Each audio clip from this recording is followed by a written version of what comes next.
Hi, everybody. We have a special guest with us today. He is chair of the Industrial Workers of the World Organizing Department, IWW. He was formerly the head of labor organizing in Iceland's second largest union, EPLING, and he specializes in building unions and mass mobilization, something we need here right now. And he's here to talk to us today about how we can unionize workers during a pandemic. Please welcome to the show. It's Maxim Baru. Thank you for being here. Hi, glad to be here. Thanks. So, I became aware of the IWW just recently because of what happened in Portland at Voodoo Donuts. And so they're doing a thing called solidarity. First of all, could you just tell us what the IWW is all about? Sure. So the IWW is a labor union started in the early 20th century. It's been around for a long time, and it practices quite a militant, combative, and solidarity form of unionization. Essentially, like our union model, what we're about is about placing action in all of its forms at the heart of the practice of the union. A model that affirms the primacy of mobilization over negotiation practices in the fight for social progress and against social regression, primarily at the site of work of where production happens, but certainly not exclusively. And without excluding negotiations, our primary work concerns about building the kind of social structure which will, above all, give the balance of power in a favorable way to people at the shop floor. And lastly, what we're about is putting workers at the center of developing their own strategy and setting their own pace of organizing, where they are at the cockpit of what they're doing, and being in the union is a method and a tool and an accelerator rather than having bureaucrats run other people's organizing. So that's the kind of union that gets me excited, that kind of manifesto anyway. That's fantastic. So like I said before, what made me aware of the IWW was the fight in Portland at the Voodoo Donuts to organize them. Now, they did a different type of organizing there, and that it's called, correct me if I'm wrong, I might be right, is it called solidarity unionism? That's correct, yeah. And can you explain to people what that is and how that differs from the normal kind of union organizing that normally takes place? Sure, yeah, that's no problem. So normally when people call up a union, what they expect to have happen from the first phone call is that a union will dispatch them what are called authorization cards, where people will just fill them out. They will deliver them to the National Labor Relations Board, which will call for a speedy election, and which will, then descend a SWAT team on the employer, force the employer to sign a contract, and then obey that contract. But the reality of the situation has been for a long time, and especially now, is that the National Labor Relations Board does not function. It hasn't functioned in a long time, neither in the United States nor in Canada. And as well in other countries, the equivalents are often very troublesome. It certainly functions a lot less under Trump. Trump appointees to that board have instituted are seeking to institute additional restrictions on how that functions. And certainly under COVID, what we saw is that the labor relations boards in Canada and the U.S. have essentially ceased to function for a long time.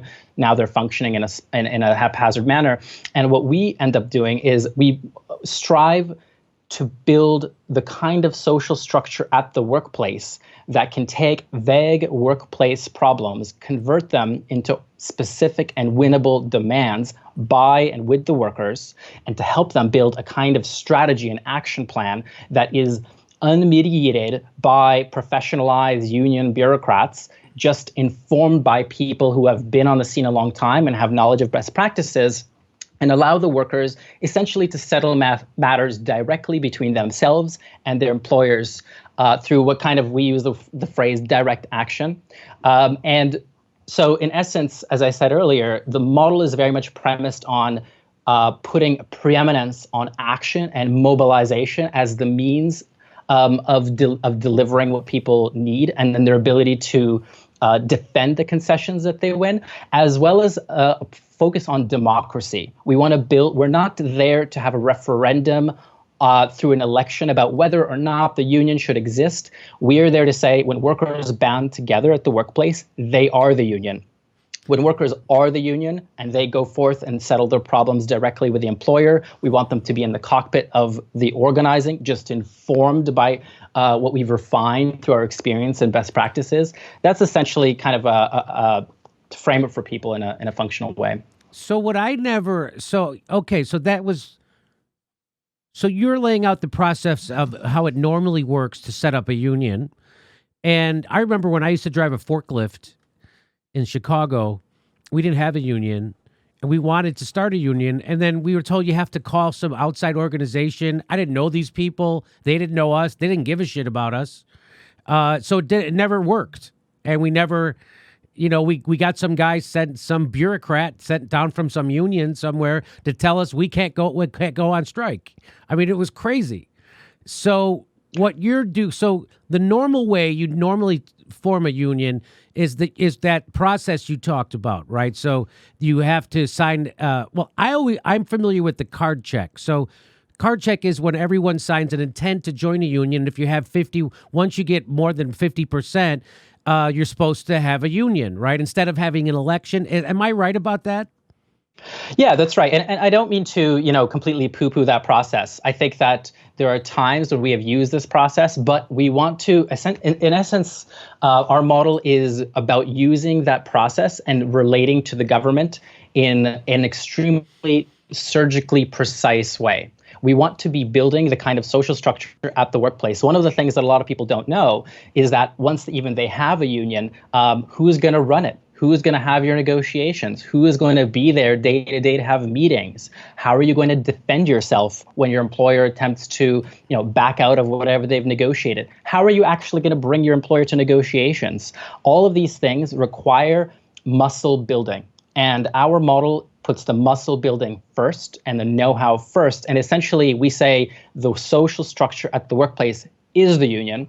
If we find it advantageous to engage this particular kind of the legal toolbox, we do, and we're very effective at it.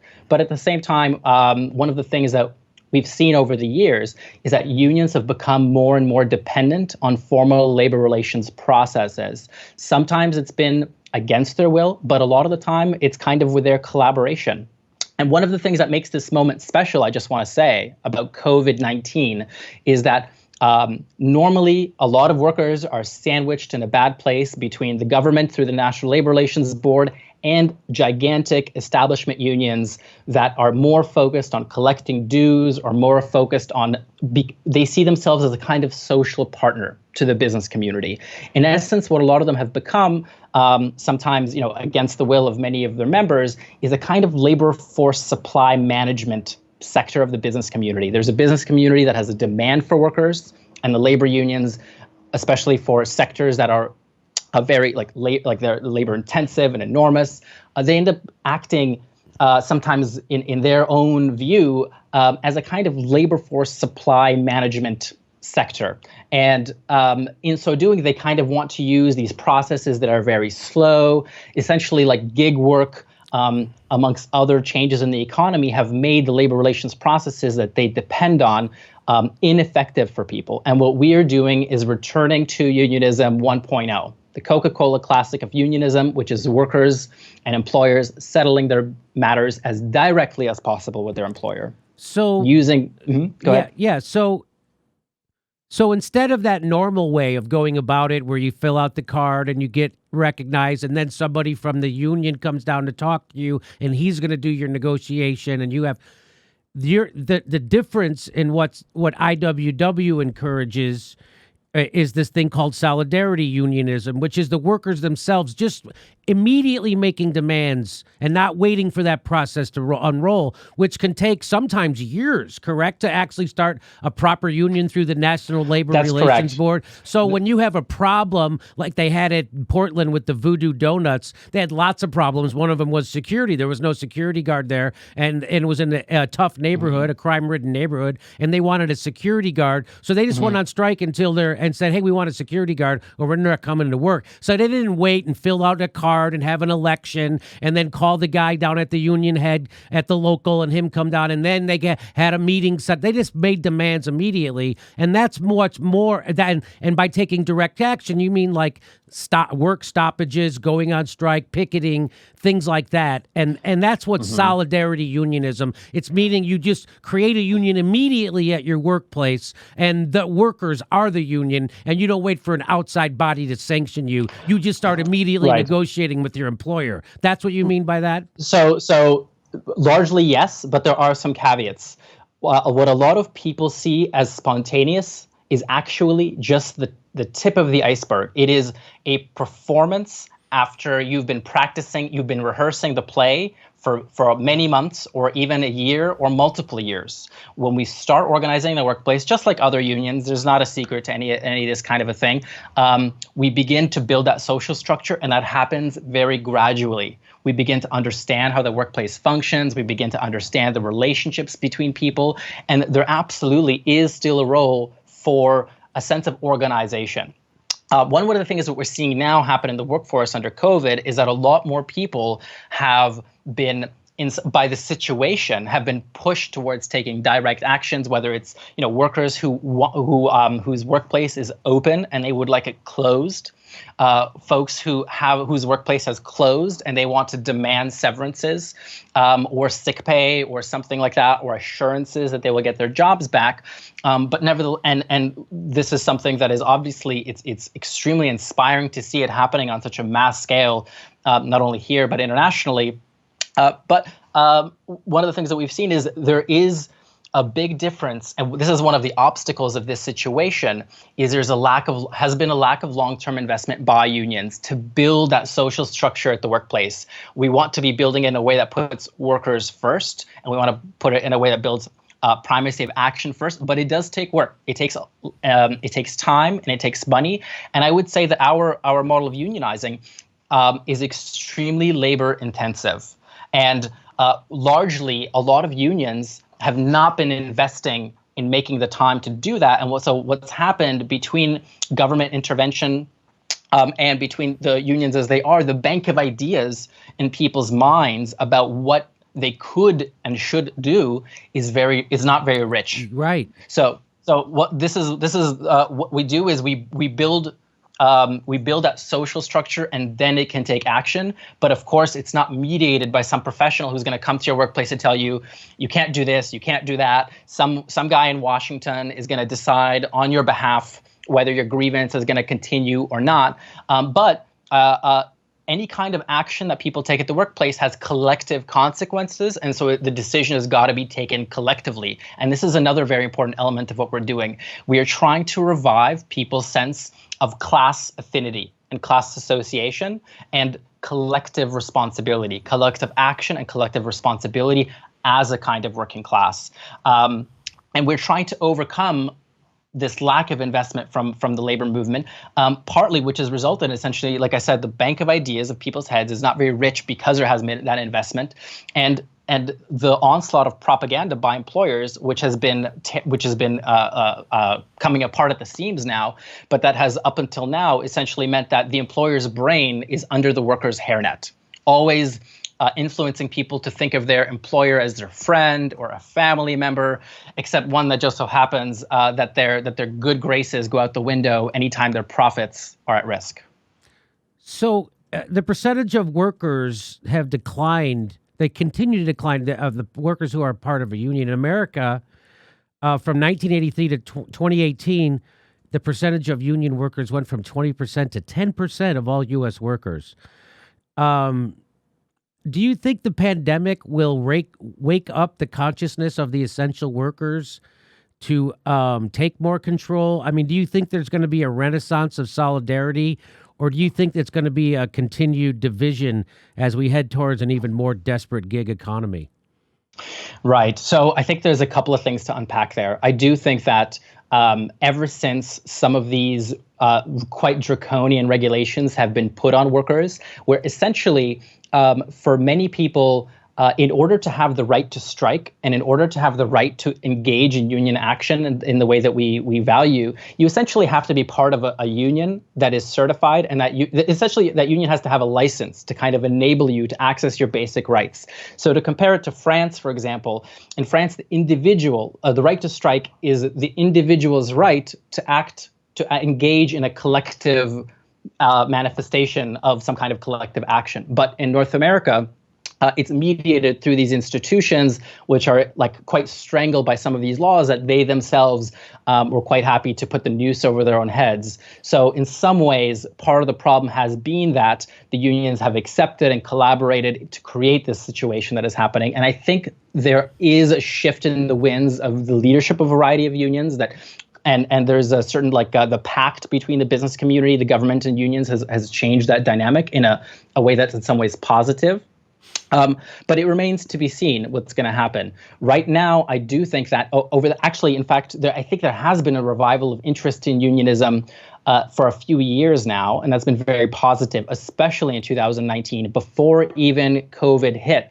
I could tell that there was a spring in the step of the labor movement, and I was talking to people who have been in the labor movement longer than I have, and they were themselves telling me that something is in the air, something special is happening. To some degree, that was generated by large amounts of money and advertising put in by larger unions, but to some degree, it's the usual kinds of propaganda. And market conditions have been deteriorating, and it's opening people's minds up to what is possible. I think a lot of it is going to depend on resources. There's a lot of people who have resources and a lot of people who have no resources. And it's going to depend on how they kind of interact. It's entirely possible that there'll be a new pact between the business community and unions, saying, for example, we'll come up with a new bargain where we're going to be, quote unquote, social partners. We will grant you more membership in exchange for you behaving yourselves in this way or that way. Ultimately, while it may raise some conditions, it would ultimately be very unhealthy for the labor movement in the long term. But I think there is a huge opportunity now, that opportunity in areas where people are ununionized, and there's in essence right now, perhaps as a result of COVID, a kind of vacuum of authority. The National Labor Relations Board in the United States had skipped a beat, and it's functioning in a haphazard way. In Canada, the labor relations boards have become dysfunctional. In Quebec, for example, one of Canada's most important provinces, the government just went ahead and rescinded the collective agreements covering education and healthcare, and that is putting people in a spot where they are more open-minded and the caretakers are absent. And this is a huge opportunity for people to think openly about what they could do and to take matters into their own hands. But I stress the importance of organization and drawing on that collective experience that we have, so that people, they don't need to do the stupid thing somebody already did and failed. They can learn from those mistakes before they execute them. And so what do you think would be the key? I mean, this pandemic has just, it has shown all the power that the workers have, right? I mean, just the grocery store workers, if they could actually come together, that's another thing I want to ask you about. So in Texas, Walmart, the meat packers in Walmart unionized. And so Walmart's answer to that was they don't sell meat there. And that was a big message to the rest of the workers at Walmart. Don't try doing this. We'll just get rid of your jobs altogether. Right. So one of the things the IWW does, and correct me if I'm wrong, is that they don't like specialized unions. It's like if you work for a company, you're in the union, right? Isn't that how it works? Right. So it's not, you wouldn't be clerks in one union and meat packers in another and fish people in another. It would be everybody's in the same union, right? And tell us the advantages of that.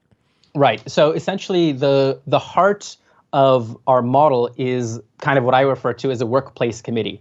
Now, the workplace committee in a large organization may very well include people, for example, if we're talking about a hotel, right? Housekeeping often has sometimes their own issues or their own culture. And then there's people who work in the food service area of a large hotel. And there may be people who work in maintenance of a large hotel. They may form kind of in essence, committees that they can discuss their own issues and put them on the agenda. But essentially, we want them to form together into a workplace committee that covers that particular branch of the company, that ultimately covers as well in the industry. We refer to it as industrial organizing.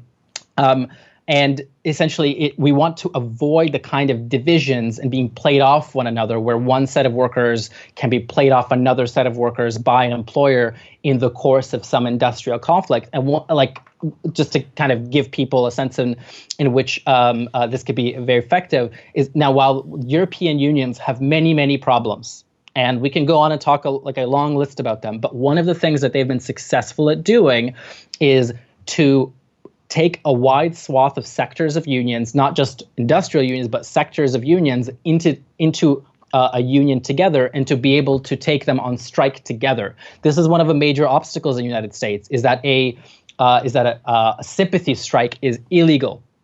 But this is the kind of, like, if you're going to have workers that are precarious, that they're in terms of financially precarious, which means that they don't have time to participate in the union in the way that we would like, because they're always working, taking care of their families. We want to enable them, but it's very difficult. There may be racial issues that happen in a particular place. There may be other elements. There may be healthcare elements.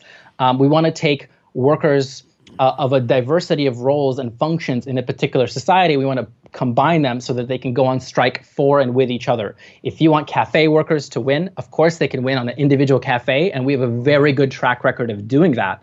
But it is much more powerful if you can take workers in the whole food service sector, or even, for example, bus drivers. Bus drivers are on strike until not only the bus drivers' issues are dealt with, but also until the cafe workers' issues are dealt with. So, for example, in Iceland, there's unions that cover the entire, I'll just use it in scare quote, unskilled labor sector in the capital area. And so we could go on strike with all basically the entire tourism sector to defend the whole tourism sector, including workers that are doing bus driving that are very expensive, defending workers who are working in very small workplaces where the balance of power against the employer is more difficult. So in essence, we need to revive this idea of collaboration between unions. And on that level, another note is that asking ourselves the question: how many collective agreements are opening up in 2021? How many workers are going to be in a legal strike position? Why aren't there more dialogues about about creating a revolutionary moment? There are some of those dialogues are happening. There are some interesting work happening about it, but this is one of the angles that needs to be revived, and not just from a perspective of trying to reach a collective agreement. A collective agreement is maybe a piece that people want as a piece of their organizing, but we want to create the social structure primarily, where people in different industries as a sector are combined together and can be mobilized together. And sorry, I'm optimistic that workers will rise up in this moment. In the United States, workers we don't have Medicare for all. We don't have education paid for at college level. There's lots of things. We have a horrible minimum wage. How does a general strike get organized, and is that something you know about, and is that something you think could happen? So the unfortunate answer perhaps is that there aren't any shortcuts to it.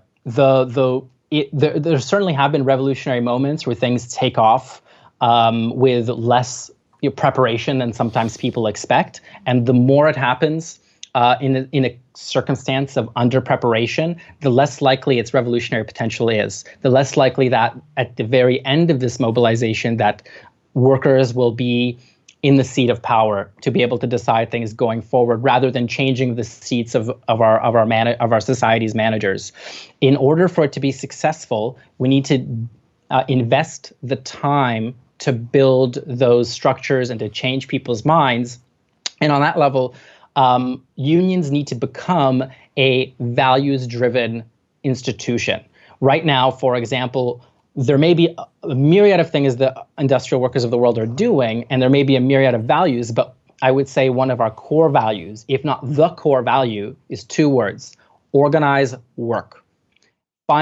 Look down at your shoes, see where you are, look at the Venn diagram between where are you, what is in your capacities, and what is objectively meaningful, like where can we intervene in the economy that will have leverage for, over society to be able to change what we want changed, and act in concert with your coworkers, smartly, collaboratively, with an association and an organization, and kind of take that lead. One of the problems, so I think there's a huge potential there. One of the problems is that unions need to see themselves less as kind of managers of that process, and allow that process to organically develop, which if you leave people alone and you give them support, they will develop that. If you give them guidance and you give them support, but not be the manager. If unions use this moment of increased activity to just get to use that mobilization to lock people into collective agreements that are going to cover tens or thousands of workers into 10 or 15-year long collective agreements that are going to essentially take away people's right to act in collective self-defense at the workplace, they're going to squander this opportunity in a historic way. But there is a huge opportunity right now to organize people at the point of production, and let those resources go. Put those resources into the shop floor, and let those people take the lead in thinking about how they want to use them. Okay. Well, is there anything I left out about the IWW that you want to share with our audience? Perhaps I would just say one more thing about the notion of a general strike. One of the things that we saw last year in Iceland, where we had a project of organizing in the tourist sector, is a kind of proof of concept. We were able to. This is also a message for unionized workers. We have a kind of strategy of dual carding, where if you're a unionized worker and you would like to activate your union local and make it more combative, make it more militant, there is a way to do that. It's the same model of building a kind of a workplace committee that is going to bring people together to be able to set goals and activate action plans. And one of the most interesting things about that society is it essentially had struck a bargain between business and the unions to be social partners. There hadn't been a mass strike in 30 years. The union had completely lost its connection between its membership and the union headquarters. The workforce was largely, in the kind of working classes, the people who were doing the dirty work in the tourism industry were largely of Polish origin, and they weren't very well integrated into Icelandic society. And with mere months of work, although this is a very special case, within not that long of work, we were able to go into the hotels, go to the bus depot, and when we came up to workers and we started the conversation with, yeah, the unions have failed you, and we own that failure. And in the course of that conversation, we were able to create an atmosphere of mobilization that hadn't existed in many decades, and that people thought were in many ways impossible for what seemed like a fragmented, precarious, linguistically, financially, industrially kind of workforce. And we were able to generate a very special atmosphere of a general strike, and we were able to essentially shut that city down for quite some time. So how long? So we went on strike for had a one-day made strike March 8th. And then we had a several days strike at the end of March of 2019. And those, if you can shut a city down, even for a day, even for a few days, and effectively in that situation, because Epling is the second largest union in Iceland, it affects the entire country. The consequence of those very strategized strikes affected the lives directly or indirectly of 350,000 people. And the thing that made employers most scared in an atmosphere of a general strike, by the way, this is a very important point that we all need to note in North America, they weren't afraid of people leaving their job. They weren't afraid of people staying home and watching Netflix, because that is what a lot of unions do. When they go on strike, a lot of people just go home and watch Netflix, and they collect their strike pay, or they don't get strike pay. But what they were afraid of is when we used IWW tactics to call for essentially micro strikes or actions at the job. You're on strike, but you don't leave the job. You stay on the job, and maids are not cleaning toilets. People are not wearing their uniform. People are engaged in shop floor demonstrations and actions, and much more. Actually, it took me a long time to convince my union colleagues, but the employers understood it very quickly. They said that it would infect the workforce with a sentiment of disobedience that would be permanent. So they're very afraid of that. And this is something we also need to recover in our labor movement. We need to bring back action, not just politically, but industrially, to the work site. Not off the work site, not picketing away from the work site, on the work site. That is the place of action, not canvassing for a politician, not doing a demonstration that's away from work, staying at the job, because it'll have a double effect. You not only achieve your concession, but you also infect people with a very positive and healthy attitude of contestation and disobedience that will last. So how come we don't see sit-in strikes anymore? For one thing, sit-in strikes are illegal. So one of the things that people will see at the National Labor Relations Board is it has a list of kinds of strikes that are illegal by method and strikes that are illegal by objective. And one of the types of strikes that is illegal is are sit-down strikes. Now that doesn't mean they don't happen. What it means just as with unions, when employers break a collective agreement, there's always a cost-benefit analysis that a union undertakes about is this worth our money, and how likely are we to win, given the time it will take to win through some court action to correct this thing? Are we going to contest it? Likewise, employers also make a cost-benefit analysis of what will be my expense, at what speed can I do it, and what will be the outcome of contesting a particular action. And one of the things we've seen is that workers all the time are engaging in collective actions of self-defense at work. This is happening. The only thing is it's not coordinated. It is not organized. It doesn't feed into itself through its various avenues. And this is one of the things that the labor movement needs to come back to doing. And this is one of the things that we are doing. But in essence, we need to revive this concept. Is my pitch. We're all addicted to our screens. And any ideas on how to get us off the screens and into the streets in general? I mean, I think that a lot of people I'm one of those people that believes that people's intellectual, moral, emotional engagement in various issues is something that is innate in everybody, and we need to elicit it. So I don't think we need to approach the population with a sentiment of they're stupid or they need to be taught something. It's about it needs a lot more reading of where people are at and kind of eliciting. One of the problems that we don't appreciate enough is that when there has been an atmosphere of mass mobilization, either at a particular workplace or a whole city or a whole country, and people's interest and investment in social change is kindled, and if it is crushed by violence from the outside, or if it is crushed from the rear by the workers' own organizations, it can have such a disheartening effect. It can have a massively demobilizing effect. So one of the things that we have to start with understanding is that not only have prior moments of mass mobilization been defeated by violence from exterior, that is, for example, police forces and the state, either directly with violence or through legal action, which is just a delayed threat of coercion, threat of force,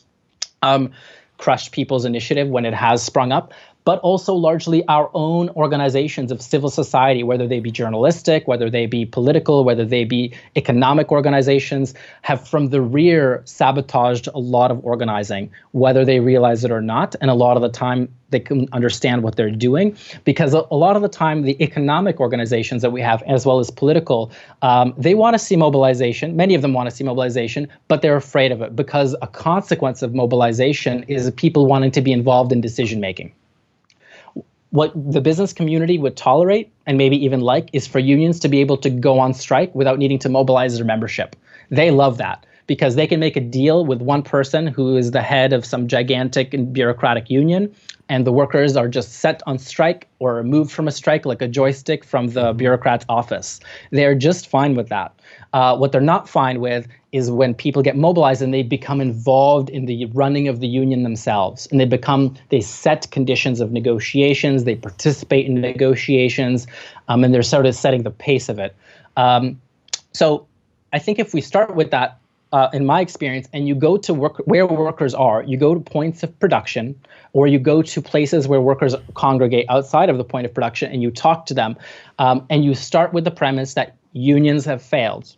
The union movement has been a gigantic component of the failure that we have seen, and we need to start with that rebuilding of trust and rebuilding a sense of community. And this is a huge moment because a lot of workers, they've kind of the rhetoric of the Cold War era and the association of unions with communism has completely disintegrated. And so people are thinking about it in an open-minded way. And it's a huge opportunity. But it's also a huge risk because they can be duped into going to a direction where they'll participate in a union that will essentially just treat them as a kind of supply of labor that the union can then bargain with an employer over. You want this labor supply, you have to give it these conditions, but the workers will be they won't be in control of their lives anymore than they were before. So essentially what we want to do is give people a pitch that what we are doing is we're helping working people take control over their working lives.